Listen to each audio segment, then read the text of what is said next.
We begin with political matters now. The National Working Committee of the New Nigeria People's Party, NNPP, has called on the National Judicial Council, NJC, to investigate the contradictions contained in the judgment of the Court of Appeal regarding Kano State governorship election. The party claimed the certified true copies of the appellate court judgment favored its candidate, Abba Yusuf, as against the oral one delivered by the panel of justices. It also insists that the NNPP governorship candidate was a registered member of the party at the time of the election. Shafiu Suleiman reports. The appeal court judgment delivered on the 18th of this month affirmed the verdict of the Kano Governorship Election Petition Tribunal, which sacked the NNPP governor Abba Yusuf. But ever since the verdict, there has been one drama or the other, which has been heightened by the release of the certified true copy of the judgment. The NNPP NWC says the certified true copy of the appeal court judgment it obtained is in favor of its candidate Abba Yusuf. And this is why it is approaching the Supreme Court. At page 67 of the extant judgment, in its conclusive findings, held inter alia, 1. This is the submission of the justice who read the judgment. In the circumstances, I resolve all the issues in favor of the appellant. And who is the appellant in this case? Engineer Yusuf Abakabru. The NNPP is also calling on the National Judicial Council, NJC, to investigate the judgment controversy.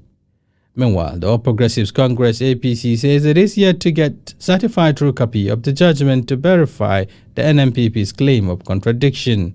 The APC candidate in the Kano governorship election, Nasiru Gawuna, was affirmed by the appellate court as the authentic winner of the poll. Anyone who reads the judgment from page 1 all the way to page 72 of the judgment, you will agree that most certainly that assertion, those words, instead of upholding the judgment of the lower court, it says setting aside the judgment of the tribunal was definitely a typo. So I don't think the explanation needs to come from us, but for us, we can only render our own perspective as a party. The New Nigeria People's Party, NNPP, is also insisting that Abba Yusuf is its bona fide registered member in Kano, having certified all processes at his Charanchi ward of Gwale local government area to contest the election. The Court of Appeal is yet to respond to the emergence of the purported certified true copy of its judgment on Kano governorship election, which has gone viral on the social media. Shafiu Suleiman, Trust TV News, Abuja. In the meantime, the Kano State Attorney General and Commissioner for Justice Haruna Isa Dederi says that the certified copy of the appeal court judgment on Kano State governorship election has affirmed the victory of Abba Yusuf as duly elected governor of Kano State. Isa Dederi made the disclosure while addressing a news conference on Tuesday night. He said in the fresh revelation, as indicated in the written judgment, the Court of Appeal set aside the judgment of the Kano Election Petition Tribunal for lacking in merit. The three-member panel of the appeal court on Friday 17th November 2023 had dismissed the appeal filed by the Governor Yusuf on the basis of his membership status. The appellate court subsequently affirmed Nasiru Gawuna of the All Progressives Congress, APC, as winner of the March 25, 2023 governorship poll in Kano. Dederi, however, said that the page 67 of the certified copy of the judgment clearly indicated that the tribunal's ruling that sacked Governor Yusuf was set aside.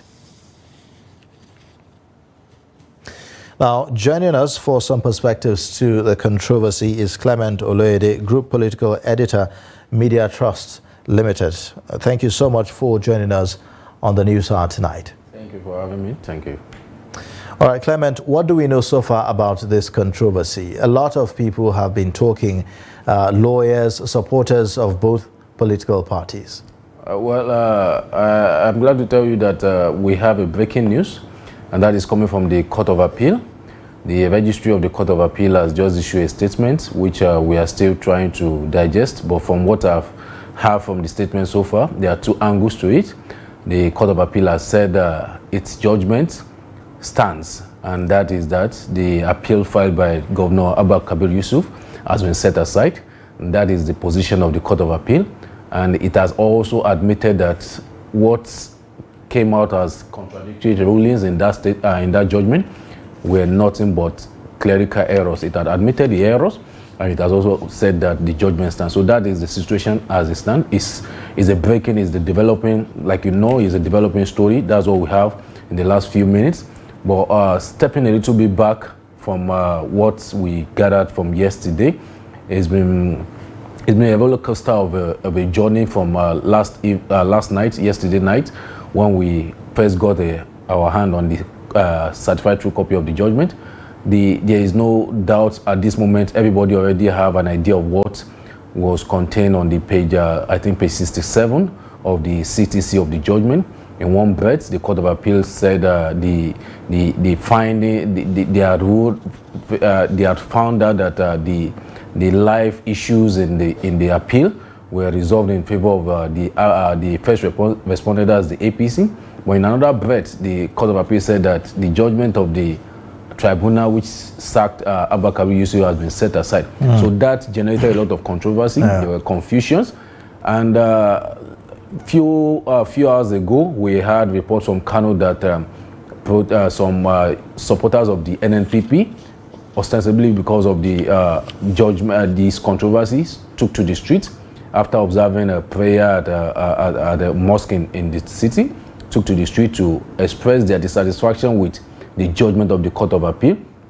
But later on we learned that the police, they had an altercation with the police, and the police had to disperse them with tear gas.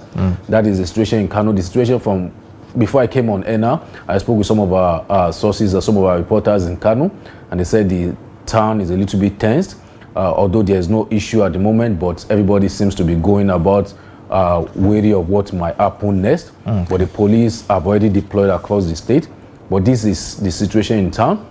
In Abuja here, both parties seems to have a different opinion of what is happening. Yes, so there seems to be, a problem of interpretation, and depending on whoever is looking at the document. But is there a trend here? Do you see a trend? Because I recall in the judgment delivered by the tribunal in Kaduna State, the governorship, for the governorship election there, in one breath, there was a point that there was such a contradiction as well, where we had that the court ordered a rerun in 24 polling units, and then in another breath we also heard that the governor, the election of the governor was upheld by the tribunal. So is there a trend by politicians, if you like, to cause mischief? Well, I would say the Kaduna incidents and the Kano incident are quite different, and they're different in the sense that for the Kaduna, the messages that came out first indicated, just like you said, that the court has ordered a run in some local government. But eventually, when we got a copy of the judgment, what transpired in Kaduna is quite different. And just to put it succinctly, what transpired in Kaduna is that the court said technically the appeal of the PDP does not hold water and dismissed it.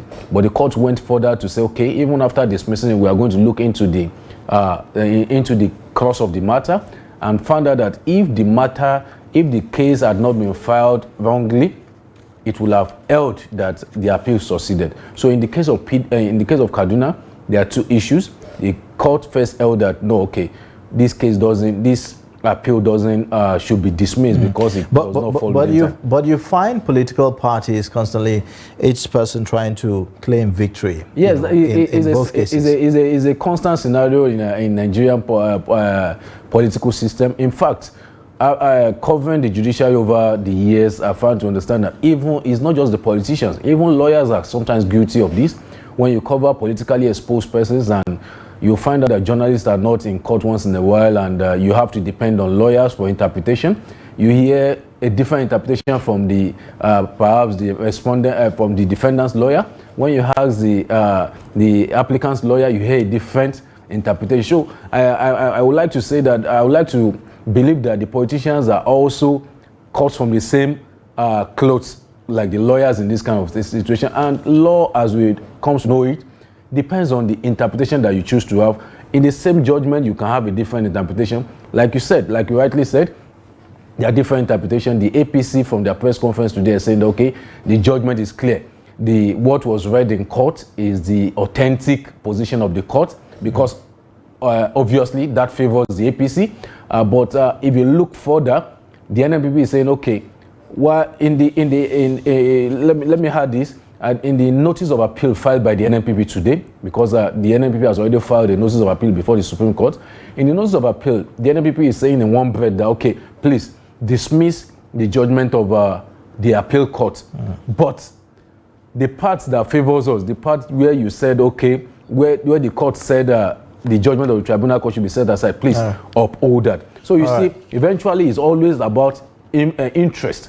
They try to interpret it based on their existing or their interest. Well, at least at the end of the day, what we know so far is that there was an error in the certified copy. Yes, that is confirmed at the moment. The Court of Appeal has confirmed that, okay, there were errors, there were clerical errors, and but the judgment delivered, the judgment that was read in the court last week Friday, stands as the judgment of the Court of Appeal. Okay, thank you so much, Clement Olede, for joining us on the News Hour and sharing this update with us. We appreciate that. Thank you very much. Clement Olede is the Group Political Editor, Media Trust Limited. Now, moving on. The appeal court sitting in Abuja, the Federal Capital Territory, has fixed Thursday, November 23, 2023, for the much-awaited judgment in the Nasarawa State governorship election dispute between Governor Abdullahi Sule of the All Progressives Congress and the David Umbogadu of the People's Democratic Party. A serve of appeal sent by the election desk officer, Nasiru Al-Hassan, on Wednesday in Lafia said the judgment notice between Governor Abdullahi Sule, Emmanuel David Umbogadu, and 3 others comes up by 9 a.m. The court had on November 15, 2023, reserved judgment in the appeal by the Governor Sule, who is challenging his removal by the Governorship Election Petition Tribunal sitting in Lafia, the state capital. Reports say that only 10 political party supporters from each of the contending parties will be allowed to enter the premises of the appeal court. Still on legal matters, Justice Hamza Muazu of the Federal Capital Territory High Court Abuja has granted the immediate past governor of the Central Bank of Nigeria, Godwin Emefiele, bail in the sum of 300 million naira and 2 sureties in like sum. The sureties, according to the bail conditions, must have certificates of occupancy and titles of properties within the Maitama district. Emefiele is mandated to deposit all his travel documents with the registrar of the court and must remain within the Abuja Municipal Council. He is also expected to remain in the Kuje Correctional Center pending when he meets the bail conditions, and Emefiele was absent Wednesday morning for the ruling on his bail application. His lawyer, Matthew Burka, however, said that it was normal as he is already at the Kuje Correctional Center. This comes 4 months after the Federal High Court sitting in Lagos granted him bail in the sum of 20 million naira. The suspended resident electoral commissioner of Adamawa State, Hudu Yunusa Ari, has reportedly fled to Niger Republic. This was revealed during the court proceedings at the Adamawa State High Court on Wednesday. Ari was suspended from his position following allegations of gross misconduct, which included receiving bribes to influence the outcome of the 2023 general elections in Adamawa State. During the proceedings on Wednesday, counsel to the defendant Suleiman Usman, SAN, informed the court that his client is presently in Niger Republic with his other wife. He also promised to produce his client in court and pleaded for an adjournment to enable him to do so. However, the prosecution had earlier requested for a warrant of arrest to be issued against the defendant, citing his absence in court. The judge, Justice Benjamin Manji Lawan, ruled against issuing a warrant of arrest since the defendant's counsel had appeared and promised to produce their client in court. The case has been adjourned to Wednesday, 6th of December 2023 for arraignment. On security matters, now troops of Operation Wild Strike have rescued 5 children who were stolen from Shandam in Plateau State. The children were being trafficked to Abuja en route a motor park in Lafia town of Nasarawa State. The soldiers also apprehended a teenage trafficker in custody of the children, who are all below 5 years. Force Commander OPWS Major General Sunday, who paraded the suspect on Wednesday alongside the rescued children at the OPWS headquarters at the Nigerian Air Force Tactical Command headquarters in Makurdi, disclosed that the main culprit escaped during the raid. He said that the 17-year-old suspect, Samuel Otu, an indigene of Akwa Ibom State, whose duty was to arrange the children for a woman, Tina Nkechi, who lives in Abuja, was about to transport them when the soldiers clamped down on him. The commander of the operation, which covers Benue, Nasarawa, Taraba State, under his watch, will leave no stone unturned in its operations to rid the states of criminal activities. The force commander later handed over the children to the Makurdi Zonal Command of the National Agency for the Prohibition of Trafficking in Persons for further identification of their parents. On 20th November 2023, at about 20 hours, our troops of Sector 3, who are deployed in Nasarawa State, arrested one Mr. Samuel Otu. He was arrested with his children behind him, 5 underage children comprising 2 boys and 3 girls at Transit Park in Lafia town in Lafia local government area of Nasarawa State. The suspect confessed that the children were stolen from their parents at Angwar Kabir village in Shandam local government area of Plateau State, and were to be moved to Abuja to be kept under the care of Mrs. Tina Nkechi. One of the 5 kidnapped female students of the Federal University Dutsen Katsina State has been rescued by the State Police Command.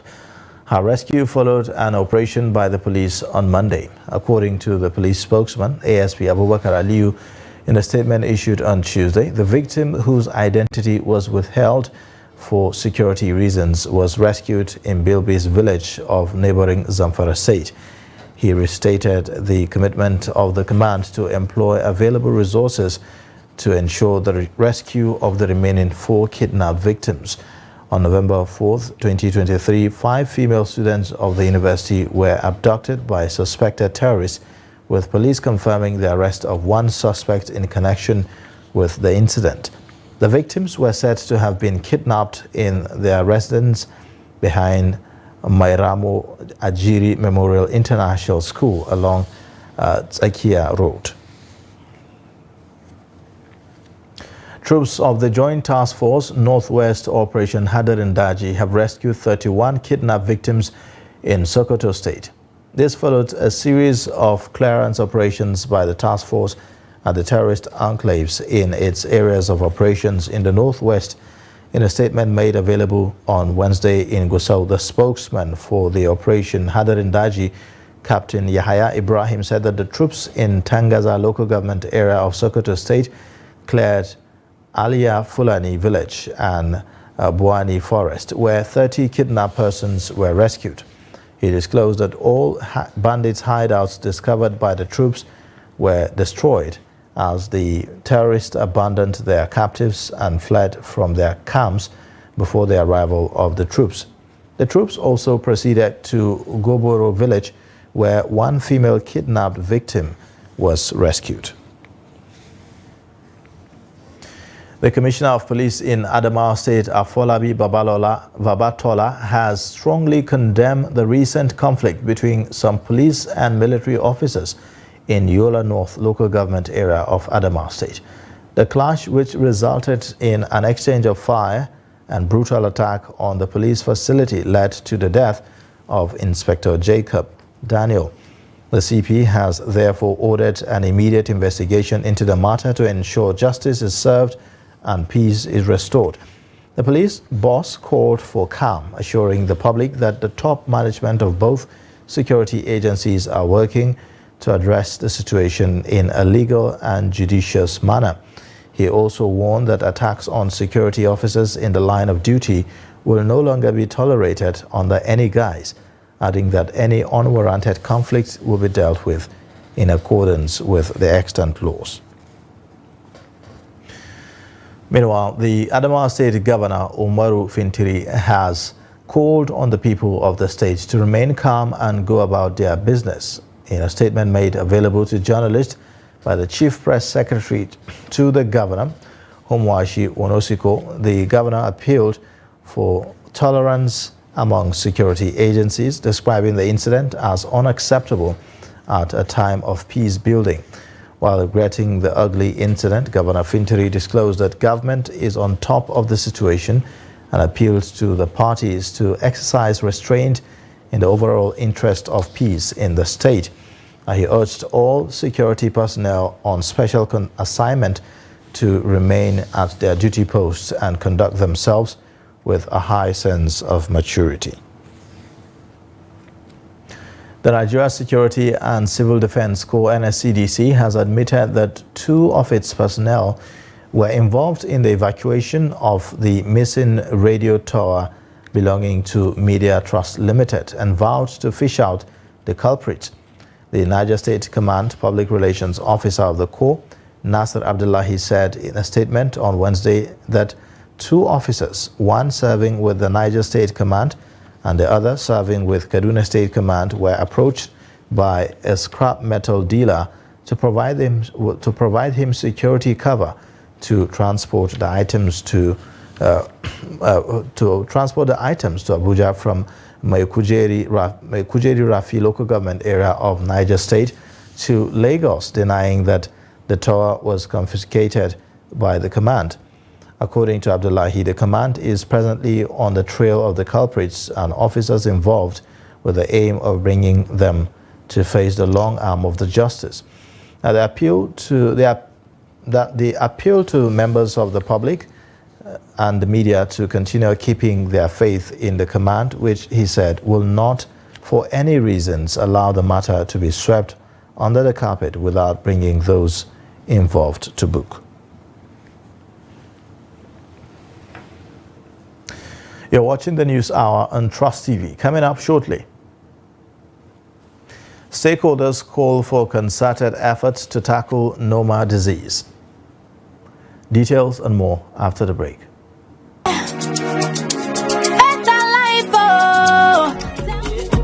That's right. You too could be one of the 20 Zenith Bank customers that will win 150,000 Naira every 2 weeks from June 1st, 2023 until May 31st, 2024 in the Zenith Better Life Promo 3.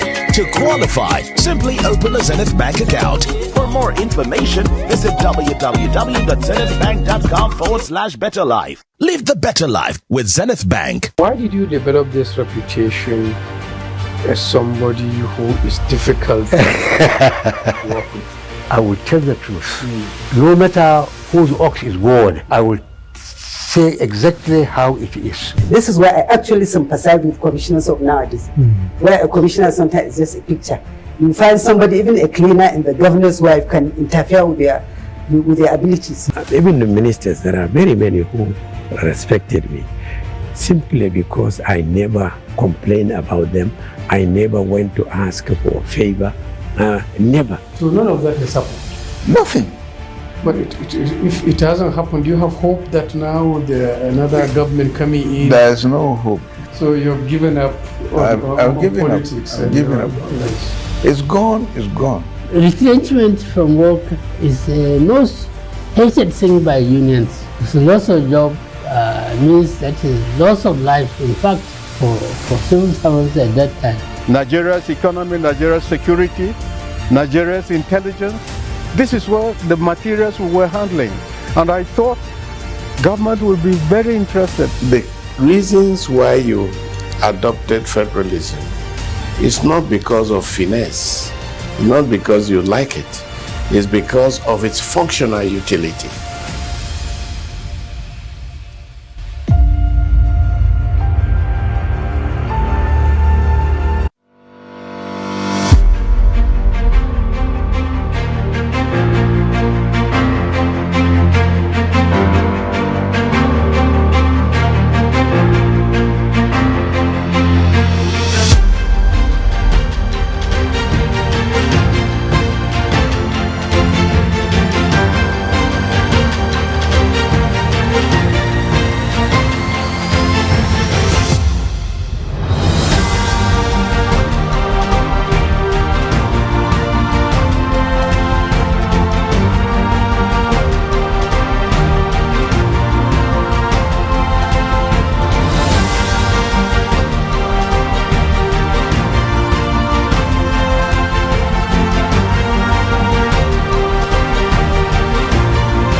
Thanks for staying with us. You're watching the news update on Trust TV. Let's take a look at the top stories again.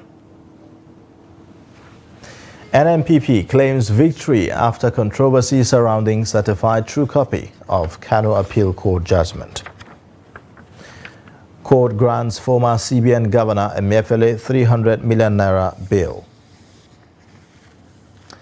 In other news, barely 48 hours after gunmen abducted the father of the vice chairman of Kwali Area Council of the FCT, alongside 6 others in Yewuti village in Kwali, 8 women were again abducted on a farm in Gwombe village in Wargwada chiefdom in Kuje Area Council of the territory.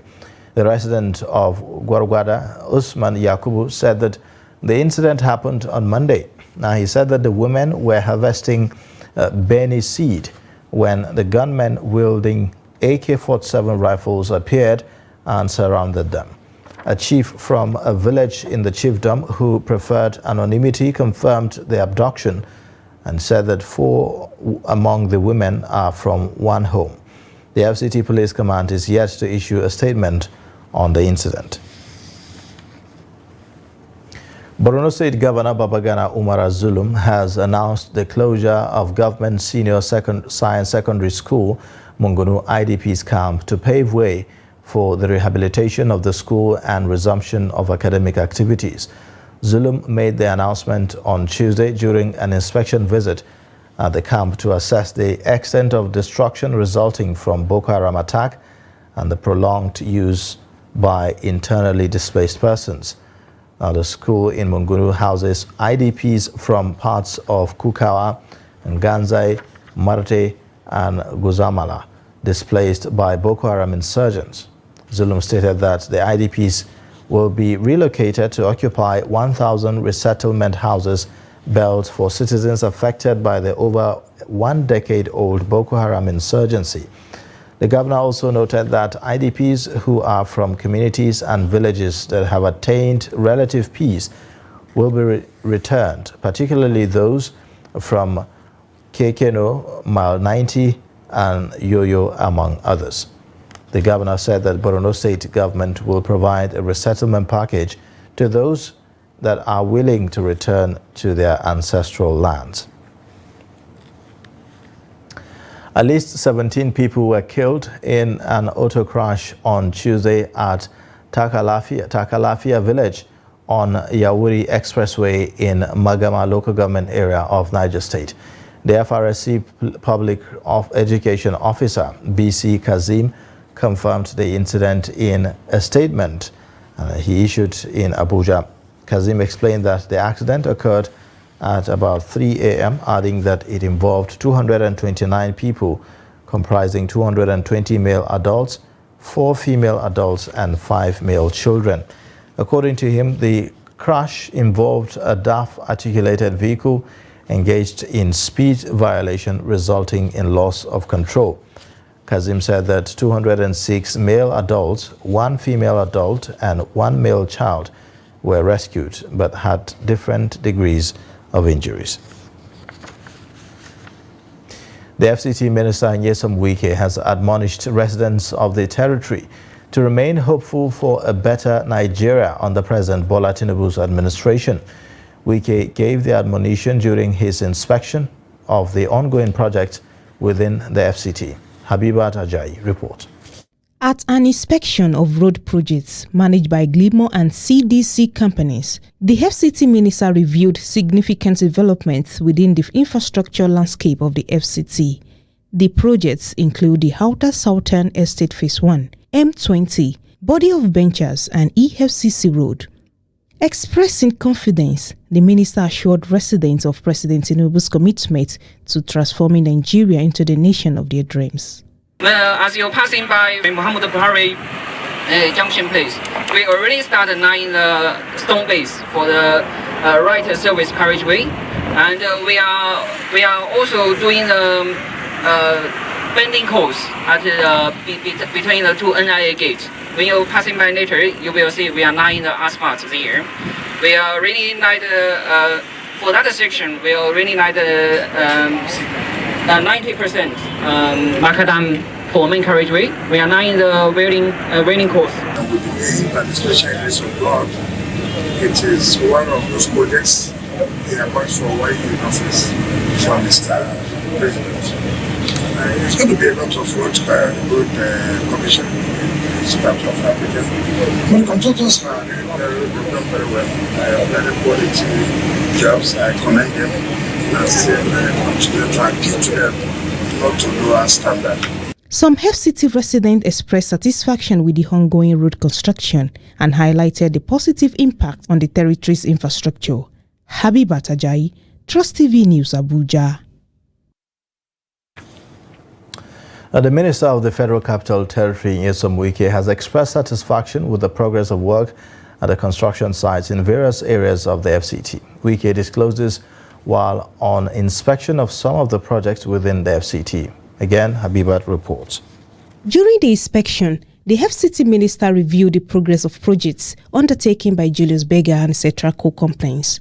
These projects include the ongoing construction of the Vice President's official residence, the B12 road linking to the Airport Road, and the B6 road. Additionally, the inspection covered the Southern Parkway project contracted to Cetraco, extending from the Central Bank of Nigeria to Nnamdi Azikiwe Road. Both contractors have committed to completing the projects before May 2024. As you can see here, the structure itself, the carcass, has been done in those 13 years ago, 12 years ago.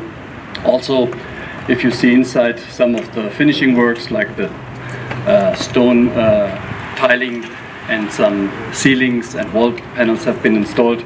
So we are in a process to finalize this project in a record time, as promised. As you can see, last time we were here, there was plenty bush, so we did already the clearing. We did the cleaning inside. We have already mobilized our team. Our facilities are here, and the next step is to order all equipment which is required, all finishing products, to speed up, since the schedule is very, very tight. We will finish the asphalt from the beginning, the wiring course till the Ransom Kurti Bridge, and we are doing the earthworks around the Ring Road 1 flyover to finish as promised and as promised. Addressing the press shortly after the inspection, Wike assured of the President's unwavering support to ensure the timely completion and mobilization for projects that are crucial for national development. We will prioritize and we'll discuss with the contractors that will have the funds. If we give them the funds, what time will it take them to complete these projects? The first we did was identify projects that would can be completed within 1 year in office as Mr. President. This is one of the projects we have funded them and will continue to fund them. On funding the projects, the minister says he will use the territory's internally generated revenue to make up for approved shortfalls. Habibat Ajayi, Trust TV News, Abuja. The Joint Committee of the National Assembly on National Planning has warned that members must not do anything regarding legislations that can compound the already dire economic situation in the country. Chairman of the Senate Committee on National Planning and Economic Affairs, Yahaya Abdullahi, gave the warning at the inaugural meeting of the House Committee on National Planning on Wednesday. On his part, the chairman of the House Committee on National Planning, Ibrahim Ayokunle Isiaka, said that the committees can only succeed in their assignment if they work together and reinforce one another as a team. We may have different interpretations of what is happening to our country and to our economy, but the facts of the matter are visible for all of us to see. We are currently in one of the worst economic crises that has ever faced in this country. And therefore, I think it is important and onus is on us,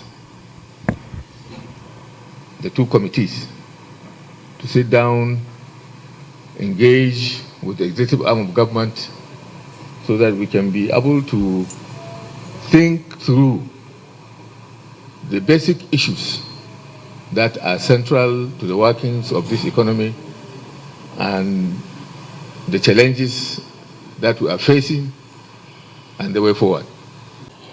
To enable us to succeed in this assignment, we need to strive and strive, tame the elements, subdue circumstances, be flexible and adaptable to the 10th Assembly legislative agenda, recognized and respected on the discharge of our duties. I humbly, therefore, request for your support and guidance, which will be critical in bringing about the positive renewed hope mantras.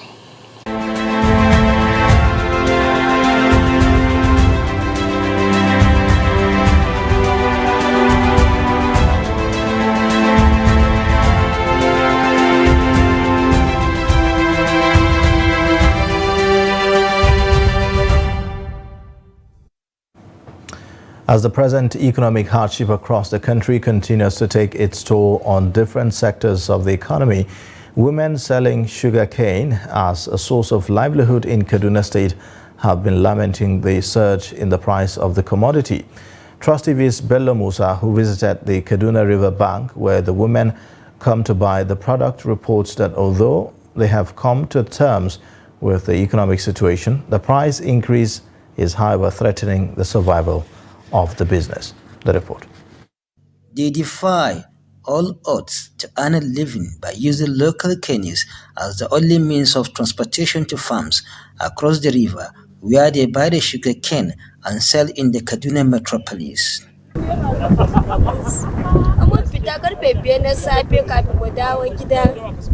We leave home at about 5 o'clock in the morning to the farm to buy the sugar cane and return around 10 p.m. after selling the sugar cane. We are just managing to remain in the business because we have no other option. Now, we hardly make profit after selling the sugar cane because we feed our children from this business. Sugarcane has become very expensive this year. That is why we have to leave our husbands and go to the farm very early, else we will not get it to buy. Despite the difficulties they encounter, these women were able to sustain the business during the sugarcane harvest season. However, the current economic realities are threatening the survival of their business.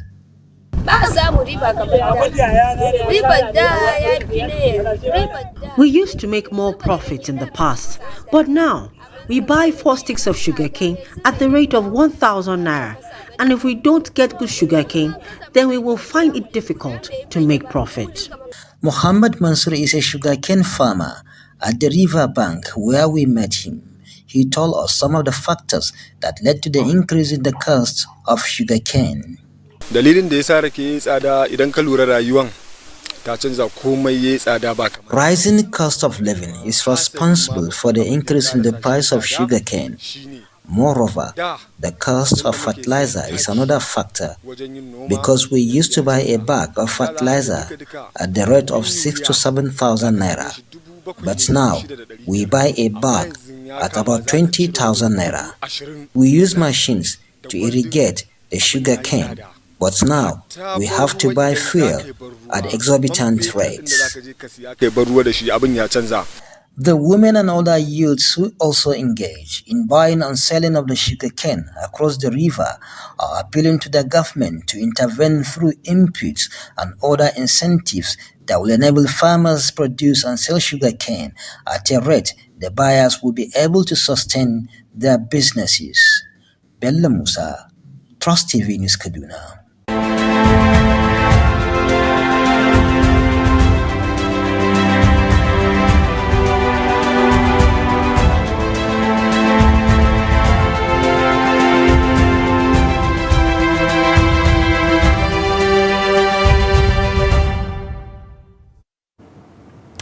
Now, Aliyu Abdullahi Obobo, who rode a bicycle from Jos, the Plateau State capital, to the Kingdom of Saudi Arabia for holy pilgrimage, has explained that his rationale for turning down a 200,000 rial offer for the bicycle in Saudi was because he would rather prefer the bicycle to be kept in a Nigerian museum as a national monument.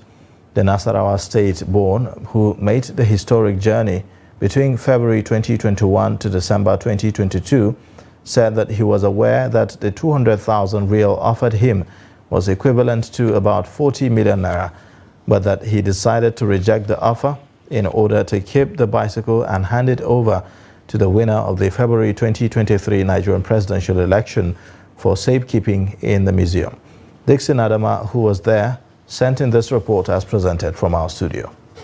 Interacting with newsmen, Obobo said he received many praises, admiration, and warm welcome from the people for his feat, adding that it was a function in Saudi Arabia that one Egyptian pilgrim offered to pay him 200,000 rial in Makarem Ajiyad Makkah Hotel for the bicycle. He pointed out that one of his fulfillments is the assurance that by preserving the bicycle in the museum, generations yet unborn will not only learn of the history, but also see the bicycle that was used to make the history. People know me with a legend from Allah, and I lived in Nigeria 2021 February 13. I went to Saudi Arabia with this bicycle. I flew Niger, Chad, Sudan, with the Red Sea to the Saudi Arabia. And I bought this, so I went to Saudi Arabia. People that they need my bicycle that I use it right from Nigeria to Saudi Arabia. Then bought this bicycle 200,000 riyal. I said I cannot sell it. I want to bring this bicycle back to my country, Nigeria. I'm a part of my country, Nigeria. On why he embarked on the journey from Nigeria to Saudi Arabia with the bicycle, he said it was out of his love for the Islamic faith, the Holy Prophet Muhammad, and his desire to perform the pilgrimage in his lifetime. According to him, after realizing he may not be able to foot the bills for the trip, he had to travel using bicycle. Every day I'm praying to God, Lord, I don't have the money to fly on air, and I have the strength to I have the strength to go to Saudi Arabia. And like Allah told me to go. My vision is telling me that Ali, you go, I'll help you. I'll help you to go to Saudi Arabia. People say that Ali, you want to go to Saudi Arabia, there is winch, there is lion, there is everything. I say no. I have mind to do it, and nothing will happen to me. From my way going, I meet Boko Haram. And from there, I meet lion. And the lion didn't come to me. As God showed me the sign of shouting, the way they be shouting very far on me, and nothing happened to me. I saw lion, snake, elephant, different kind of white animal, and Allah saved me on it. As I stay in Sahara, this Niger Sahara, for almost 8 days to 9 days in Sahara. He thanked the Lagos State government officials and the Hausa community in Lagos for playing crucial roles in his homecoming, adding that upon his arrival in Lagos, he will liaise with the leaders for further activities towards depositing of the bicycle in the museum. Stakeholders in the nation's health sector have called for concerted efforts to address the challenge posed by Noma disease in the country. They made the call at an event to mark this year's National Day of Noma. Neil Sampson reports. It is an infectious but not contagious bacterial disease that starts as an inflammation of the gums, similar to a small mouth ulcer. The infection destroys the bone and tissue very quickly, affecting the jaws, lip, cheeks, nose, or eyes, depending on where the infection started. The disease affects young children's tissue whose resistance are undermined severely. A 2019 study estimated that from 2010 to 2018, the prevalence rate of normal in Nigeria was 1.6 per 100,000 population. Hence, the need for the federal government to intensify efforts to address the disease. It's usually done by very impoverished, it usually affects impoverished children because of malnutrition and bad health care. And then by the time it happens, usually this happens in very rural settings, attention has not been paid much to the children that are afflicted by this disease. So you discover that a number of children, into hundreds, are afflicted, but the attention of either the governments of our countries and also healthcare generally is not focused on them. This year alone, we have seen more than 300 patients with Noma, including the active and follow-up cases. But for the active cases alone, we have seen more than 140 active cases this year alone, and we are now in November. To address the challenge, the federal government has reaffirmed its willingness to find lasting solutions to Noma. The federal government, in collaboration with partners, is working assiduously to eliminate the scourge of Noma and to restore dignity to the victims in Nigeria. The Federal Ministry of Health has established National Noma Control Program and Technical Working Group aimed at prevention and control of the disease. The National Orientation Agency has been part of it, facilitating the training of our community orientation and mobilization officers, who in turn, after the training, go into the communities, liaising with the leaders, opinion molders, and gatekeepers, including the traditional healers. You know, we have people who will tell you that this disease is from witchcraft. It is important to mention that Nigeria, in collaboration with other African countries as well as partners, requested the World Health Organization to include Noma into the neglected tropical diseases list. This move will further spotlight Noma so as to receive the required attention it deserves. Experts say prevention of Noma disease lies in food security, measles vaccination, prevention of malaria and HIV, including early detection. Noel Samson, Trust TV News, Abuja.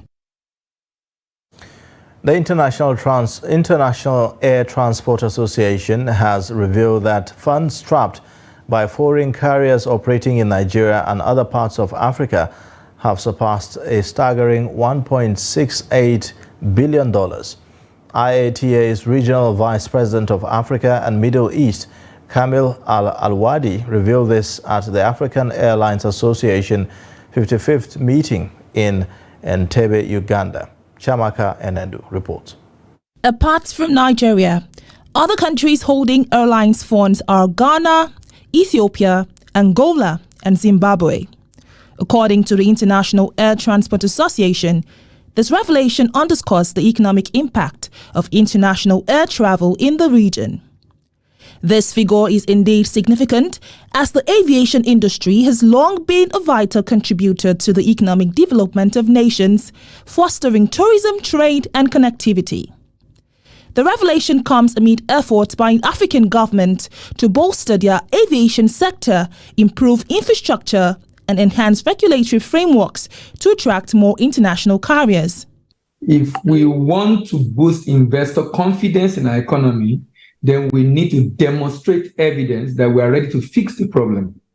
And in my opinion, one of the things we have to do is to begin to do all that is necessary to grow the level of non-oil exports in Nigeria. It's not just foreign investors affected. Even Nigerian businesses are terribly affected with what is going on right now in the foreign exchange in Nigeria. So, of course, it is damaging our economy. It is eroding investor confidence. Although the IATA has emphasized that airlines cannot continue to offer services in markets where they are unable to repatriate revenues from commercial activities in those markets, aviation expert Godwin Ike holds an opposing view. There is nowhere in the world that foreign airlines make the kind of money they make in Nigeria. If we are paying so much for their tickets, then they should be ready to buy the dollar at the rate that financial institutions around the world are trading naira.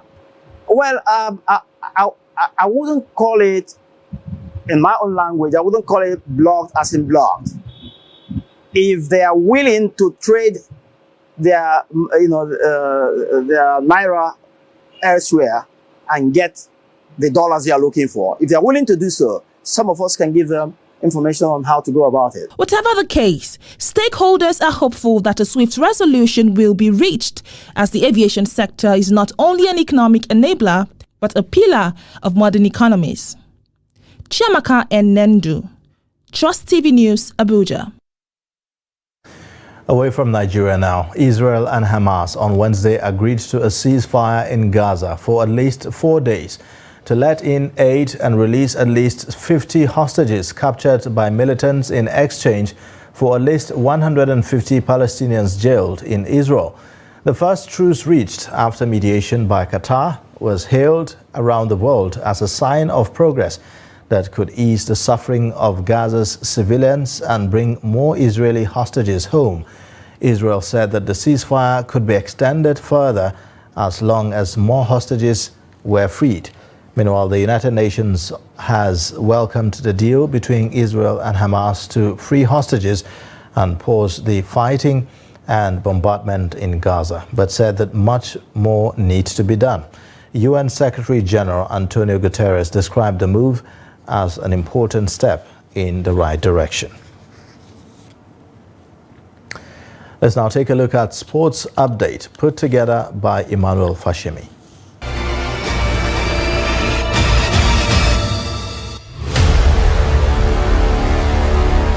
Former Super Eagles forward Daniel Amokachi has joined 29 other coaches for a training course in Agadir, Morocco. All the coaches will obtain CAF A license at the end of the exercise. 25 former Moroccan players are among the coaches who are taking part in the training organized by the Direction Technique Nationale, DTN, in collaboration with the Ligue Regionale Sous Massa. The coaches will engage in theoretical sessions in the classroom, model sessions led by experts, practical situations for candidates led by CAF and UEFA experts, as well as mentoring and methodology sections. Amokachi was first appointed Super Eagles assistant coach in 2007. The 50-year-old also occupied the same position from 2008 to 2014. Rivers United FC will begin its 2023-2024 CAF Confederations Cup Group Stage fixtures when they face Academica do Lobito in Uyo on November 26, 2023. The pride of Rivers, who will not be able to play the group stage at their natural home ground, the Adokia Amasiamaka Stadium, Port Harcourt, will instead play in neighboring state Akwa Ibom. Rivers United FC will use the Godswill Akwa Ibom International Stadium as home ground for the CAF Confederations Cup Group Stage, a return to the venue that hosted its successful group stage run last season. Recall that Rivers United FC reached the last 8 of the 2022-2023 CAF Confederations Cup last season. Rivers United FC will also face Tunisia's Club Africain and Ghana's Dreams FC in Group C. The top two teams in the group after 6 match days will qualify for the quarter-final of the CAF Confederations Cup. Rivers United FC are Nigeria's remaining representative in the continent this season. The 2021-2022 Nigerian champions will have to qualify to the quarter-final to preserve Nigeria's 4 spots for CAF club competitions. LA Lakers basketball star LeBron James has set an NBA record, becoming the first player to score 39,000 points as his club beat Utah Jazz in the in-season tournament. Requiring 5 points to reach the milestone, he scored 17 in a 131-99 triumph in Los Angeles that helped Lakers to book a quarter-final place. The 38-year-old basketball sensation exceeded Lakers legend Kareem Abdul-Jabbar's tally of 38,387 points in February to lead the all-time scorer chart. James recorded 9 assists and 7 rebounds, and teammate Anthony Davis scored 26 points and made 16 rebounds. In some other results, the Indiana Pacers sailed to the last 8 with a 157-152 win at the Atlanta Hawks. Darius Garland's 32 points led the Cleveland Cavaliers to a 122-119 overtime victory over the Philadelphia 76ers that kept their qualifying hopes alive. The quarterfinals of the in-season tournament is scheduled for 4th and 5th December 2023, with the semis on 7th December and the final on 9th December in Las Vegas. And that is it on sports. I am Emmanuel Fashimi.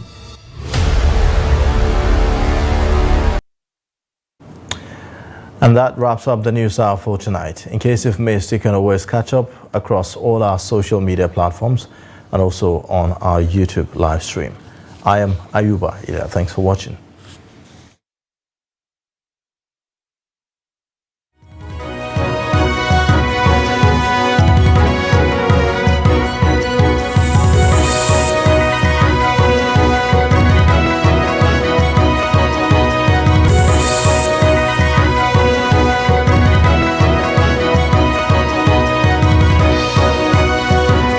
From the Daily Trust News Center, this is the News Hour.